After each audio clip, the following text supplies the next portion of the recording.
Eh bien salut tout le monde, c'est AZK, bienvenue pour ce DeFi Actu du 4 décembre 2024, j'espère que vous allez bien.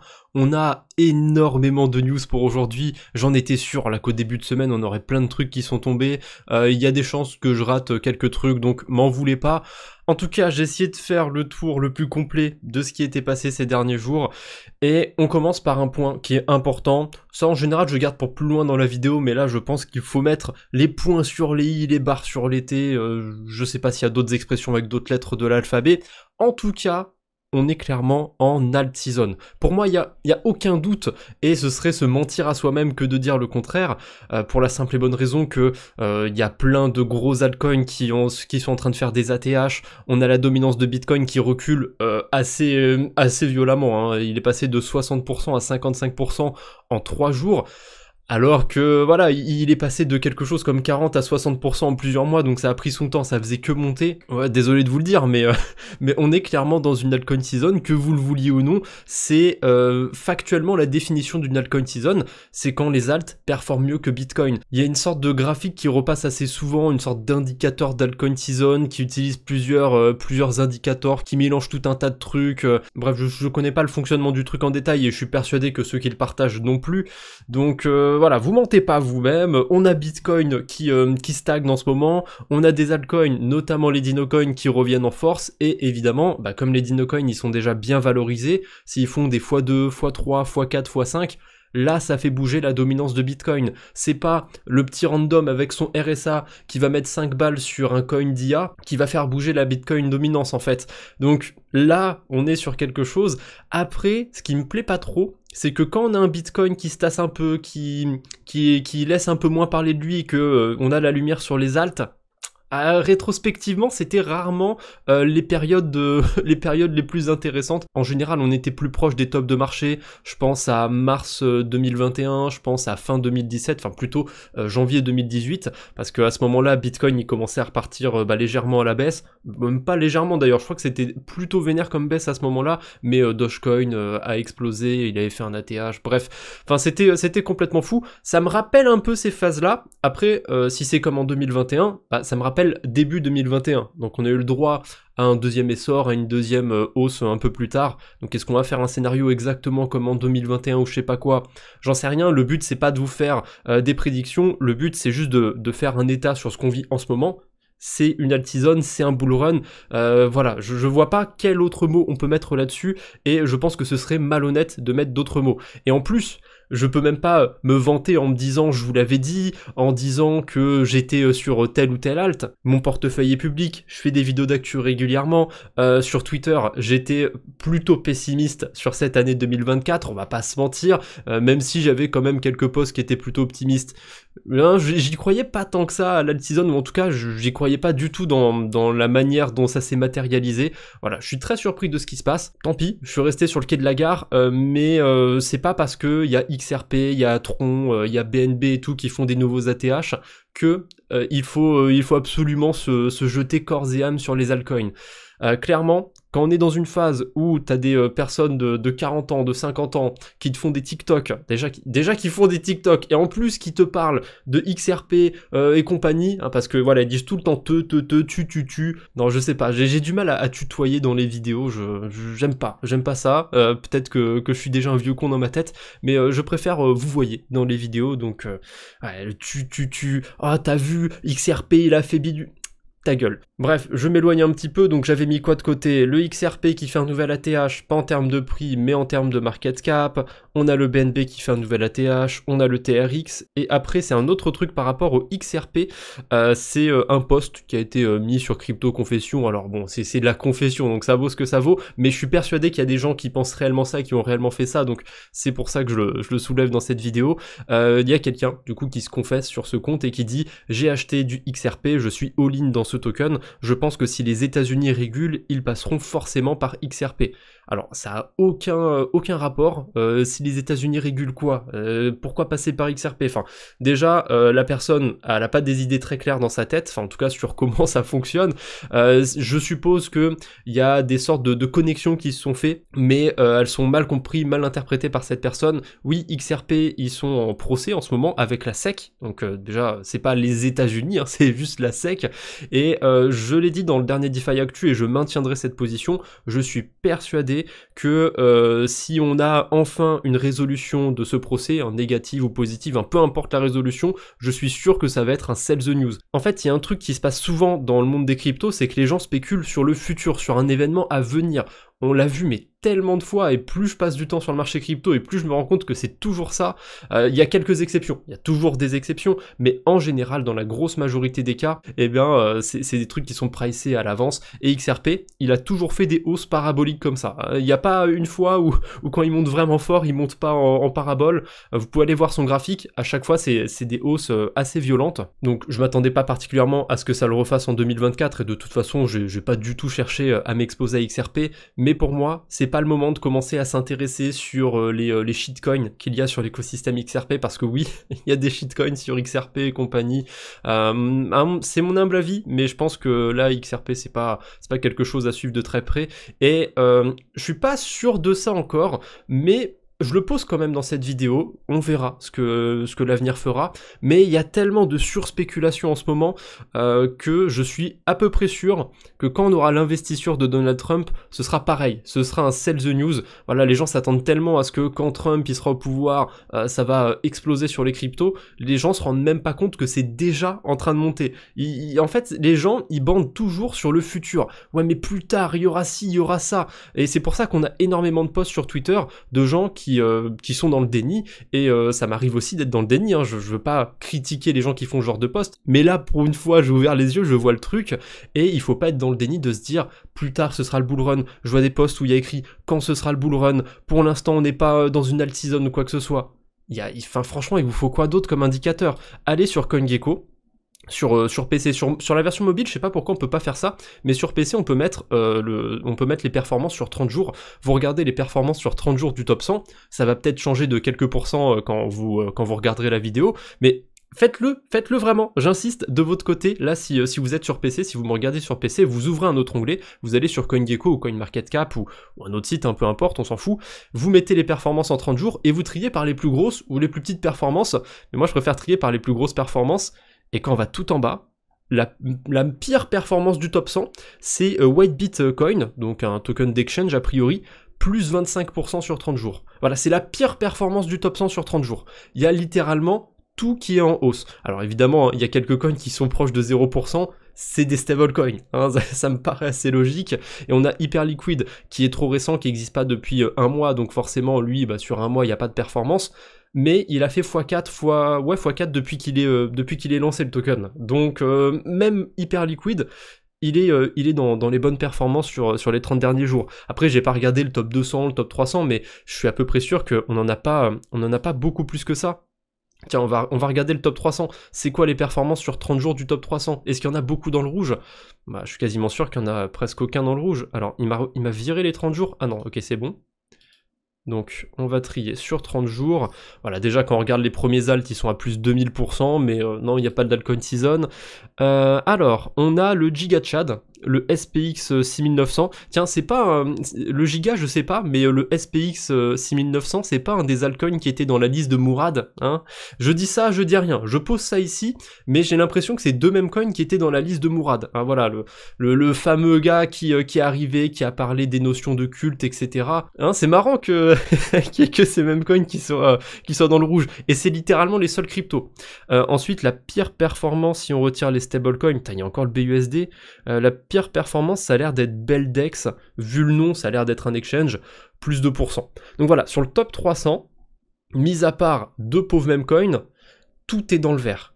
Est-ce qu'il vous faut des preuves supplémentaires qu'on n'est pas dans une phase d'euphorie? Là, ça fait 10 minutes de vidéo quasiment, qu'est-ce qu'il vous faut de plus? Bref, je pensais pas passer autant de temps là-dessus, j'avoue que je suis un peu étonné d'en avoir parlé aussi longtemps, mais c'est hyper important. Voilà, je me devais d'en parler. On peut enchaîner avec le reste des actualités, et on a pas mal de choses. On va commencer déjà par Michael Saylor, qui a fait son pitch à propos de Bitcoin, donc chez Microsoft, et ce qui me termine, j'ai pas été voir le truc en entier, mais ce qui me termine, c'est que dans son sorte de PDF, il a dû speedrunner, hein, il l'a fait en 3 minutes, mais à un moment, il compare littéralement sa boîte, MicroStrategy, donc la performance de MicroStrategy, à la performance de Microsoft.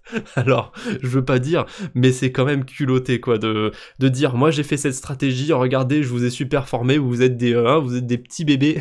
Non mais c'est fou. Bref, j'aurais pu garder ça pour le même du jour, mais on a des trucs qui sont encore plus drôles que ça, et le pire c'est que c'est drôle mais ironiquement. Tiens, la prochaine news, c'est encore un truc drôle, mais pas pour tout le monde, pas pour nous en France. En gros, tout le monde se fout de la gueule de la France. Voilà, globalement, hein, dans la sphère crypto, tout le monde se fout de la France, parce qu'au Sénat, il y a un amendement qui a été adopté sur le fait d'imposer les plus-values non réalisées en crypto. Alors c'est complètement absurde, clairement, si ce genre de truc passe, j'ai pas envie de m'expatrier, mais je le ferai pas à mon avis, mais ça donne tellement envie de s'expatrier. Enfin, en gros, ça veut dire que si vous avez du Bitcoin dans votre portefeuille, à la fin de l'année, il faut que vous calculiez vos plus-values non réalisées. Donc même si vous n'avez pas vendu vos cryptos, votre BTC ou autre, vous serez imposé sur vos plus-values non réalisées. C'est complètement absurde, et évidemment, hein, quand vous faites des moins-values, vous avez pas, l'État ne vous rend pas d'argent, hein, c'est pas magique, hein, non, faut pas déconner non plus. Donc admettons que là, vous holdez vos bags comme des fous furieux, hein, des dinocoins, des memecoins ou quoi que ce soit, vous ne les vendez pas en 2025, les trucs se pètent la gueule, vous payez des impôts, et en plus de ça, ben vous avez plus rien pour payer vos impôts parce que tout s'est écroulé en 2025. Je dis pas que tout va s'écrouler, mais je vous donne un scénario. De toute façon, ce scénario il est pété puisque y a aucune chance que ça passe pour cette année. Hein. Vous vous doutez bien, on est en décembre, c'est encore au Sénat. Le Sénat sénile, j'ai mon avis là-dessus. Je sais pas encore pourquoi ça existe. Honnêtement, j'ai l'impression qu'ils font juste ralentir certains projets de loi et ils en rajoutent des inutiles, donc ça fait encore plus ralentir les lois qui pourraient être importantes ou intéressantes. Enfin bref. On n'est pas là pour parler de politique, et putain, j'enchaîne avec un autre truc politique, mais c'est pas grave, parce que c'est un truc qui est passé, ensuite, le président de la Corée du Sud, il est revenu sur sa décision, donc, il a dit, le président de la Corée du Sud, tiens, on va imposer la loi martiale. Alors si je ne dis pas de bêtises, la loi martiale, c'est quand l'armée prend un peu le contrôle du pays.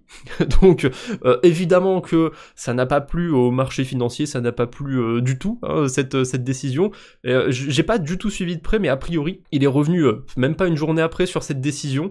Donc ça a juste créé un peu d'incertitude sur les marchés, mais ça s'est pas tant senti que ça hein, sur le marché crypto, parce que je l'ai même pas commenté, mais il faut que je revienne sur le top 100, attendez, il faut que je revienne sur le top 100 crypto, bon même pas besoin de changer, si je descends un petit peu on les voit déjà, les alts qui ont le plus performé sur le top 100, c'est sur les 30 derniers jours, ça va être HBAR, Stellar, IOTA, XRP, Algorand, Curve, c'est que des alts de 2021. Et malgré du coup ce qui s'est passé avec la Corée du Sud, sur le marché crypto, je trouve que ça s'est pas trop senti, à part sur les exchanges coréens. Bien évidemment, il y a eu une décorrélation du prix du Bitcoin sur les exchanges coréens. Je crois qu'il y a eu des trucs comme des moins 30%, moins 40% d'un coup sur certaines cryptos que sur les marchés coréens. Ça a fini par s'équilibrer, par s'arbitrer.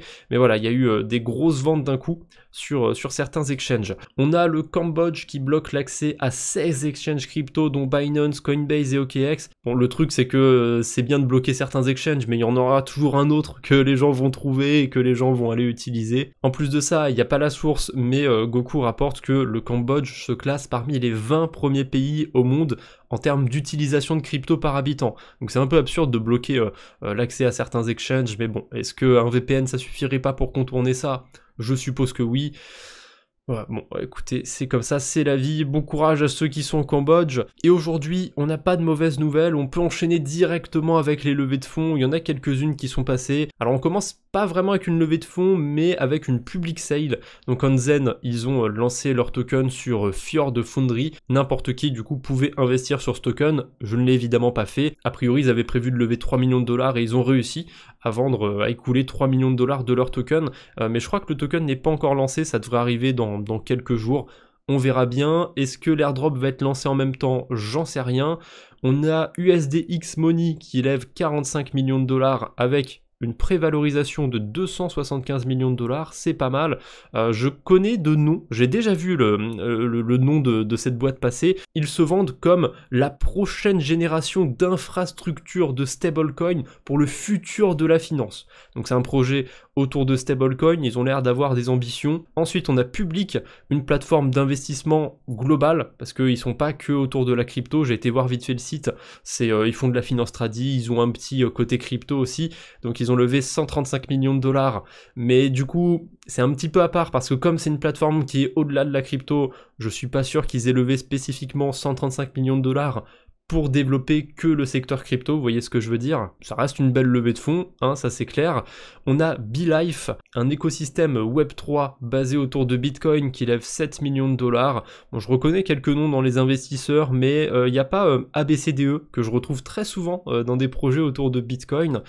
Et la dernière levée de fonds, qui n'est pas vraiment une levée de fonds, c'est Ancient 8, Ancien 8 en bon français, qui a reçu un grant de la part d'Optimism, 1,23 million de dollars, pour, je suppose, continuer de développer le gaming un petit peu sur l'écosystème Optimism, parce que cette blockchain-là, Ancien 8, se développe justement autour du gaming. Pourquoi pas, hein, il en faut pour tous les goûts. On enchaîne avec la Minute DeFi, ça fait quelques temps qu'on n'en a pas eu. Pour ceux qui découvriraient, pour ceux qui ne sauraient pas ce que c'est quelques actualités qui ne méritent pas qu'on s'attarde dessus, mais qui sont quand même intéressantes. Et on commence par Jumper Exchange, qui a atteint 10 milliards de dollars de volume, tout confondu, hein, tous les swaps qui ont été faits sur le protocole. C'est un des meilleurs agrégateurs sur la DeFi, donc c'est un sacré palier qu'ils viennent d'atteindre. On a Optimism qui nous partage une stat assez folle, a priori, hein, d'après Optimism source eux-mêmes, 44,9% des transactions qui sont passées sur Ethereum sont passés sur la superchain. Alors je sais pas exactement comment ils interprètent ça, il y a un dashboard que vous pouvez aller consulter, si j'y pense je vous mettrai le lien en description, il y a plein de chiffres, je me suis pas cassé la tête, voilà, je voulais juste partager le chiffre, Optimism qui flex un petit peu. Après, ça m'étonne pas trop parce qu'il y a beaucoup de transactions sur Base, sur Optimism, sur WorldChain aussi, et étonnamment, je sais pas pourquoi, et toutes ces blockchains sont sur l'écosystème d'Optimism sur la superchain. On a Celo d'ailleurs, complètement inattendu, je sais pas depuis quand c'est, mais j'ai vu ce post passer, j'ai vu plusieurs posts d'ailleurs passer autour de ça, mais Celo rejoint la superchain d'Optimism. Je fais une petite parenthèse autour de Celo, désolé, mais au tout début, Celo c'est un projet qui s'est construit sur Ethereum, puis ils se sont dissociés, ils sont devenus leur propre blockchain, qui évidemment était compatible avec le même langage qu'Ethereum. Il y a pas longtemps, ils ont voulu devenir un layer 2 d'Ethereum, je sais pas si ça s'est particulièrement fait, maintenant c'est acté, c'est sûr que ça s'est fait, puisqu'ils ont rejoint la superchain d'Optimism. Donc, s'ils sont sur la superchain d'Optimism, Celo c'est maintenant un layer 2 d'Ethereum. Voilà, ils arrêtent pas de changer un petit peu d'identité, je trouve que c'est un projet qui est un peu perdu et c'est pour ça que j'ai jamais trop accroché à Celo. Ensuite on a eu le même coin Mudeng qui a été listé sur Coinbase et qui a pumpé bien évidemment, on voit la grosse bougie verte ici, plus 67%. C'est pas une si grosse hausse que ça. En tout cas, c'est très intéressant pour moi, parce que j'ai une grosse vidéo qui arrive sur le delta neutre, ce sera sur la chaîne principale. Je sais pas si ce sera aujourd'hui ou demain, mais elle arrive très bientôt, et vous le voyez hein, à l'écran, j'ai une position actuellement en delta neutre sur Mudeng entre autres. D'ailleurs, paradoxalement, depuis que j'ai mis en place mes positions, c'est le seul meme coin qui a baissé, et pourtant, hein, malgré qu'il soit en baisse, on est payé à 200% APR à shorter ce Mudeng. Ça va pas durer, c'est volatile, mais ça fait plaisir quand on a des stratégies delta neutre autour de tout ça. Et en parlant de meme coin, on a aussi le Chill Guy, donc un meme coin qui a pas mal fait parler de lui, qui a été abordé par une personne sur la chaîne Fox Business, donc c'est un petit peu l'équivalent de notre BFM Business, mais aux États-Unis, hein, donc forcément c'est beaucoup plus gros. Voilà, il y a énormément de hype autour de ce meme coin Chill Guy, et j'entends même des gens en parler, alors parce que c'est pas que un meme coin, hein, c'est juste un meme tout court, mais j'entends beaucoup de gens faire des mentions de ce meme en dehors de la bulle de la crypto. Voilà, j'entends ça dans des vidéos de gaming ou quoi. Je trouve que c'est assez fou de voir que ce mème est aussi populaire. Voilà, c'est à peu près tout ce qu'il y avait pour la Minute DeFi. Là, on revient, on se concentre un petit peu plus. Je vais prendre un peu plus mon temps pour les dernières news du jour. Et on commence par Lombard Finance. Alors, c'est pas très cool, je trouve, ce qu'ils ont fait. Ils ont un système à points, Lombard. Rien de rien de mauvais en fait sur le système à points, c'est pas ça qui me gêne, mais c'est le fait qu'ils donnent plus de points. Là il y a une sorte de période promotionnelle, ils vont donner plus de points aux gens qui vont déposer des cryptos maintenant. Donc ils incitent un petit peu les gens, c'est le jeu, hein, ma pauvre Lucette, c'est comme ça, ils incitent les gens à déposer des bitcoins sur leur protocole et ils incitent même à ceux qui ont déjà déposé à redéposer, puisqu'ils donnent 3 fois plus de points à ceux qui vont doubler la quantité de LBTC qu'ils ont déjà. Je trouve pas ça fou. En plus de ça, ils rajoutent des bonus si vous parrainez des gens, donc voilà, j'aurais tout intérêt à vous mettre un lien affilié dans la description de cette vidéo et à même pas utiliser le protocole, à juste voilà, attendre que vous vous risquiez tout seul sur un protocole. Non, c'est pas mon intérêt. Je vous mettrai peut-être le lien quand même de Pendle, parce qu'il y a un truc sympa autour de Lombard, il y a un truc sympa autour de leur LBTC. J'en avais parlé il y a pas longtemps d'ailleurs, parce qu'ils sont disponibles sur Base. Et justement, Lombard est dispo sur Base. Il y a Pendle aussi, qui a rejoint Base il y a pas très longtemps. Et en ce moment, il y a une pool de liquidité très sympathique sur Pendle avec le LBTC. Date de maturation 29 mai 2025, donc on a le temps. Et on a un rendement qui est boosté. Alors, c'est en bonne partie en token Pendle, mais on peut avoir un rendement de plus de 40% pour déposer du LBTC sur Pendle. Honnêtement, c'est des rendements qui se prennent. Donc, vous pouvez vous dire qu'en plus de ça, vous allez choper des points en plus, pourquoi pas. Je suis pas fan de la manière dont c'est fait, de la manière dont c'est amené de Lombard. Je comprends qu'en tant que projet, on a envie d'onboarder, on a envie d'accueillir plus de gens, plus de liquidités, hein. C'est dans leur intérêt d'inciter les gens à venir sur le protocole, mais j'aime pas la manière dont c'est fait. J'ai l'impression que j'ai fait d'énormes détours pour une conclusion qui est assez simple, mais j'aime pas la manière dont ils attirent un petit peu les gens sur leur protocole. Je trouve qu'il y avait peut-être de meilleures manières d'incentiver, d'attirer les gens. Bon, c'est comme ça, c'est la vie. Et en plus de ça, ils sont aussi en train de prendre la température du côté d'AAV pour proposer l'ajout du LBTC en tant que collatéral, et ils proposeraient même d'ajouter un e-mode autour du BTC et du LBTC. Donc le e-mode sur AAV, c'est un mode qui permet d'emprunter plus, de faire des boucles sur certaines catégories de crypto, donc les stablecoins, les variantes d'Ether staké et compagnie. Donc là, ce serait aussi avec du Bitcoin et des variantes de Bitcoin staké. Ils prennent seulement la température pour l'instant, c'est même pas une proposition qui est encore en train d'être votée, donc c'est la première étape, mais à mon avis, ça va passer. C'est un gros protocole, ils se sont lancés sur Base il y a pas très longtemps, je suis à peu près sûr que ça va passer et que le LBTC va être listé sur AAV dans quelques jours, quelques semaines, on verra combien de temps ça prendra. Une petite parenthèse sur la hype autour des agents IA. J'ai toujours pas creusé particulièrement le domaine, je sais pas pourquoi. Tout ce qui est IA et crypto, j'ai du mal.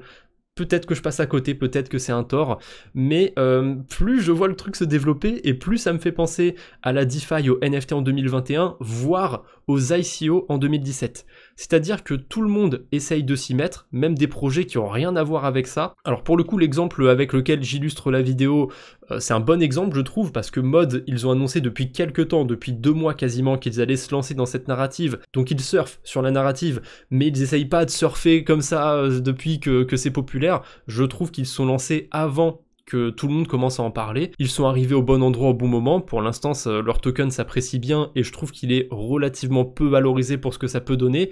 Mais voilà, je me méfie quand même de cette narrative parce que y a plein de projets qui s'y mettent. J'ai pas mis le tweet de côté de Bungie, mais on a l'agrégateur Bungie qui s'y met. On a Layer 3 aussi qui se lance dans le domaine. Voilà, Layer 3 qui annonce Layer 3 Intelligence, la première façon pour les agents d'intelligence artificielle de déployer et compléter des tâches pour récompenser les utilisateurs. Pourquoi pas? Je suis jamais contre les idées, hein. Parfois il y a des bonnes, parfois il y a des mauvaises idées. Prudence quand même. Je vois plein de projets se lancer sur cette narrative. Je sais pas, je trouve qu'il y a un truc qui va pas, il y a trop de projets qui se lancent sur cette narrative, j'ai un peu de mal à y croire sur du moyen long terme. Peut-être sur du court terme il y a un truc à jouer, mais clairement j'irai pas holder des coins autour de cette narrative pendant plus de 2-3 mois, et encore, déjà en holder pendant 2 mois je pense que c'est pas mal. On a Scroll, petit moment drama de la vidéo, mais Scroll, déjà, ils ont fait un post autour d'un protocole, 8775 vues. Tout le monde s'en bat les couilles de ce Layer 2, alors peut-être qu'on va passer à côté d'un airdrop saison 2 qui va être incroyable. J'en doute très fortement, mais bon, sait-on jamais, hein, on verra, peut-être qu'on n'aura que nos yeux pour pleurer à ce moment-là, mais Scroll qui continue de faire du scroll. Pour rappel, il y avait un protocole sur cet écosystème qui avait accumulé plus de 100 millions de dollars de TVL et qui était un Ponzi. Scroll n'a jamais mis en garde autour de ça. Il y a d'autres protocoles aussi, il y a eu d'autres dramas autour de cet écosystème. Je parle même pas de l'airdrop qui a été catastrophique, j'ai fait plusieurs vidéos sur le sujet. Mais là, on a Scroll qui nous fait un post autour de Romarkets, donc un protocole de lending, pour nous dire que c'est bien, que c'est super, sauf que depuis, je crois que ça fait déjà plusieurs semaines, il n'y a plus de liquidité sur les USDC, il me semble qu'ils sont tous empruntés, du coup ceux qui ont déposé des USDC, ça fait quelques semaines qu'ils sont comme des cons, s'ils veulent retirer leur liquidité, ils peuvent pas. Tout est emprunté, donc il n'y a plus rien sur le protocole. Après, c'est normal, c'est le mécanisme d'un protocole de prêt d'emprunt, hein. Si tout est emprunté, forcément les gens peuvent pas récupérer ce qu'ils ont déposé. Mais c'est chaud, là la situation dure depuis plusieurs semaines, et Scroll nous fait un post sur Romarkets, comme si de rien n'était. Alors le post bide, hein, bien évidemment, ça reste Scroll, mais je trouve que c'est scandaleux. Scroll, ils ont jamais prévenu des potentiels risques qu'il pouvait y avoir sur, sur des protocoles autour de leur écosystème. Là, ils sont en train de chiller un protocole sur lequel il y a un problème depuis plusieurs semaines, sans relever ce problème, bien évidemment. Bref, je vais pas m'attarder plus que ça sur Scroll, ça sert à rien de tirer sur l'ambulance, mais honnêtement, c'est scandaleux, ça s'arrête pas. Scroll, ils continuent un peu de pisser sur leur communauté, et c'est triste à voir, c'est déplorable. On termine par 2 news autour d'airdrop, mais ça pourrait limite être les mêmes du jour. Pourquoi ça pourrait être les mêmes du jour? Eh bien parce que très récemment on a eu l'airdrop d'Hyperliquid. Je pense que vous en avez entendu parler, on va pas s'attarder à nouveau sur le sujet, en plus j'ai fait une grosse parenthèse déjà dans le dernier DeFi Actu, mais Hyperliquid c'était un protocole de perpétuel, et c'était pas le seul qui n'avait pas encore fait son airdrop, qu'on pouvait encore farmer. Il y a 2 protocoles de perpétuel qui ont fait des annonces autour de leur airdrop, et c'est ridicule. Hyperliquid, pour vous donner un peu de contexte, ils ont airdroppé, ils ont distribué à leur communauté 31% de l'offre, donc 31% de tous les tokens hype qui allaient être mis en circulation. Donc c'est un énorme airdrop, hein. On est habitué à voir du 10%, en général c'est une bonne moyenne, parfois un petit peu moins, et j'en profite juste parce que je l'ai sous la main, mais un des projets qui a fait moins de 10% c'est Scroll, hein. Je crois que c'était 5,5%, bref. On va pas remuer le couteau dans la plaie, mais à côté de ça, on a Satori Finance, qui était entre autres sur la blockchain Scroll d'ailleurs, qui annonce faire un airdrop, et ça se déroule sur 3 saisons. Donc on a la saison 1 qui va bientôt se terminer, la saison 2 qui va bientôt commencer, il y a aussi eu une saison 0, et au total, sur ces 3 saisons, préparez-vous, vous allez tomber de votre chaise, ou vous allez tomber. Alors là, si vous n'êtes pas en train de regarder l'écran, si vous êtes en train de m'écouter, il y a 3% des tokens alloués pour la saison 0, 4% pour la saison 1, 5% pour la saison 2, ça fait un total colossal de 12% alloué à l'airdrop, et en plus la saison 2 elle a même pas encore commencé, donc vous avez encore le temps de le farmer. Ah là là, Satori, c'est mal barré, hein. Clairement c'est mal barré pour eux, et en plus, le pire dans tout ça, c'est que en dessous, on a un commentaire de quelqu'un qui se plaint arrêtez de milquer la communauté. Milquer, ça veut dire arrêter de profiter de la communauté, de les faire cracher des frais pour farmer l'airdrop. Et Satori, ces gros bâtards, ils ont mis un mème avec une sorte de taureau déguisé en vache, voilà, prêt à milquer leurs utilisateurs. Enfin, c'est vraiment des bâtards. Au moins, ils ont le sens de l'humour. Je dois leur reconnaître qu'ils ont le sens de l'humour. C'est pour ça que j'avais envie de le passer pour le même du jour. Et on en a un deuxième. On a un autre protocole de perpétuel. C'est pas aussi drôle. Voilà, eux c'était plus standardisé, on va dire. Autre protocole de perpétuel qui s'appelle SynFutures, qui va airdropper, qui va airdropper, c'est le 6 décembre, donc c'est pas encore passé. 7,5% de sa total supply. Oh là là là là là là, ça va être quelque chose. Terminons avec le vrai mème du jour. C'est une petite vidéo, pas piquer des hannetons comme on dit. Donc je vous laisse juste avec ça, voilà, je vais couper ma webcam, je vais vous laisser avec ce plaisir, ça dure 20 secondes. Comme je vais vous laisser avec la vidéo, je vous fais déjà l'outro. Donc merci d'avoir regardé la vidéo, j'espère que ça vous a plu. On se retrouve bientôt j'espère, d'ici là portez-vous bien. Salut tout le monde. Les gars, il y a une nouvelle crypto qui est en train d'exploser, mais de zinzin, les gars, elle fait des 40% par jour. Elle est déjà 4e. Derrière l'Ethereum, c'est une dinguerie, les gars. Les gars, vous voulez mettre votre daronne à l'abri, je vous jure, les gars, investissez dans cette dinguerie, les gars. Mais je pense que vous n'êtes pas prêts des gains que vous allez faire. C'est une folie, les refs. S'il vous plaît, investissez. Que dire?